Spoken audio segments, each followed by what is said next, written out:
Orbital race between interstellar tourists, designed by Reiner Knizia, published by Bitewing Games. The art here, graphic design by Vincent Dutrait and Bridget Indelicato. And, well said. All right, so we're going to give you our first impressions. Now, John and I have played this game a couple of times, and Ty has played it just once.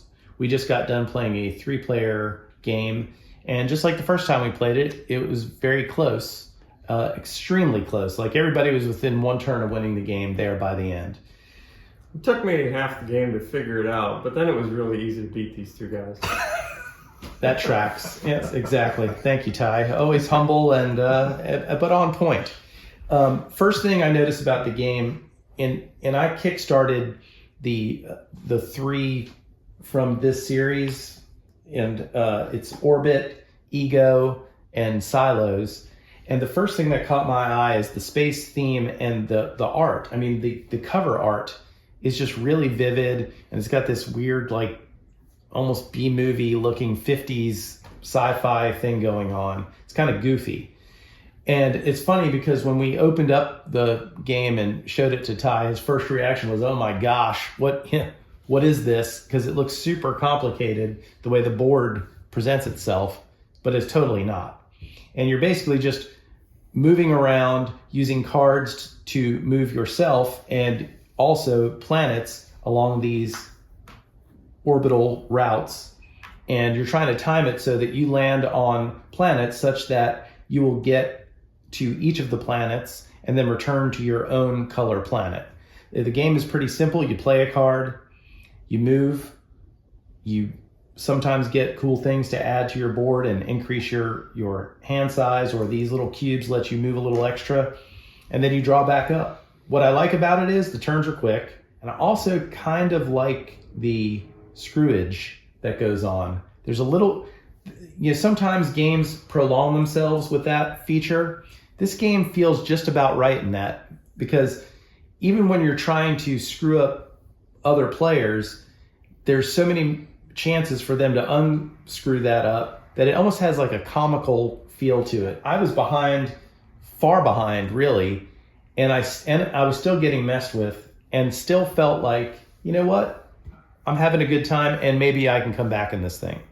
But I'm a huge fan of Knizia. I think this one is a new design by him.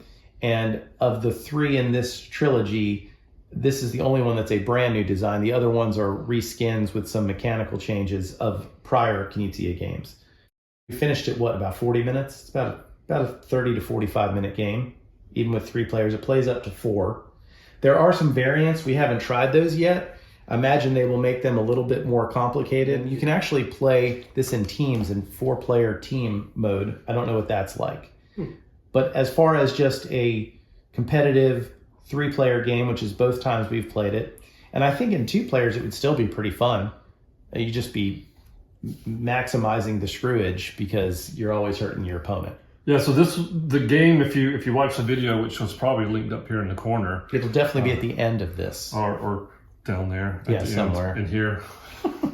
So what you'll see is Ty and I spent a little bit of energy at the end trying to keep the other from winning, and allowed Finny Rob to come back. Really, that's the only reason he had a chance in the game. We both had cards just especially for him if he became a threat. Yeah, if you've got somebody who has decent gaming skills, you can pick it up pretty easy. The rules aren't too hard once you get into it, and then you're spending your time balancing between making the best moves for yourself versus hurting somebody else. At the start, everybody's helping themselves, and then at the end, you've really got to make those decisions. So a good Knizia balance of, do I build my machine? Do I get better stuff here versus do I go for what's quickly available on the board?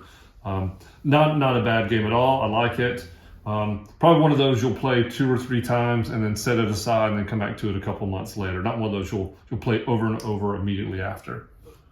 Yeah, I can see that. That was one of the questions I was going to ask. But go ahead, Ty. What were your thoughts about it, having not even heard of this before today? That was pretty solid. Tight game mechanics. You kind of have to make the most of every turn, though. You don't really want to spend too much time out in empty space, not do anything. Right. I mean, it rewards tactical planning, right? To make sure that you are in a position that if something changes when it's your turn next time, which is probably definitely going to do, you need to be ready to adapt and pivot. Right. And the strategy part is probably like hand managing your cards to give yourself more options. Yeah, especially toward the end, I was trying to guard against whatever anybody else could do with the planets I was concerned about. So, it's like putting myself in a sort of a midpoint where I could go either direction, or, not committing to one single strategy that would be easily defeated. And there were some good moves, I think, in the last game. I think both of you did. We made a hose you move, and so you just jumped on another planet and sent that planet in the direction you want to go, taking advantage of the rotating mechanics of the planet. So there's some smart things you can do even when you've been hosed to get right back into the game. Yeah, and the teleport is kind of the big equalizer.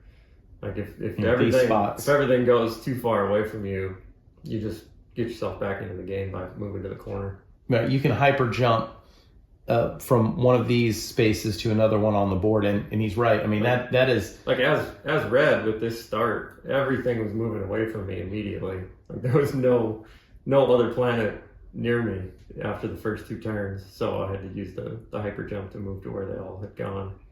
Right, because normally I think you get to choose your planet, your starting color, after the planets are out on the board, and not knowing the game. Yeah, you just were assigned red, basically. You grabbed red, and you had a pretty rough starting spot, which is kind of cool.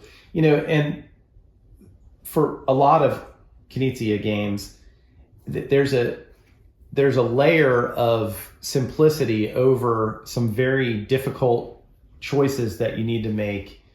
And this game is no different in that manner, because even though you're doing a very simple thing, the movement of the planets constantly moving on the board makes a huge difference in what you have to do in this game to succeed. And again, after two plays, it's really designed that you have a chance. You have a chance, which is really good decisions, and having a chance to win a game, even if you start off a little bit slow, is a pretty good design under normal circumstances. Close games that no one feels left out and they were behind 50 points like in an 18xx train game, which I highly suggest neither of you play. Noted. Okay. I don't even know what some of those words mean. Yeah, that's how it's designed. Yeah, I think the good balance of this game is if you are playing it and you feel like you're completely out of luck and you're down and out, then you're not playing it well. Something's going wrong. But I was ahead 2 or 3 planets and you guys came back because I did great stuff and now I've got to go somewhere across the board or something like that. Like, you should be pretty close in it. If you end the game and you've still got 3 or 4 planets to explore, you made some really bad decisions. So go find better gaming friends. I agree. And again, it's only a first impression, so I don't know what future plays will have. Like John mentioned about kind of a game you'll play and set it aside. Well, there's another side of the board which gives you different planet movements. It's a little bit more complicated.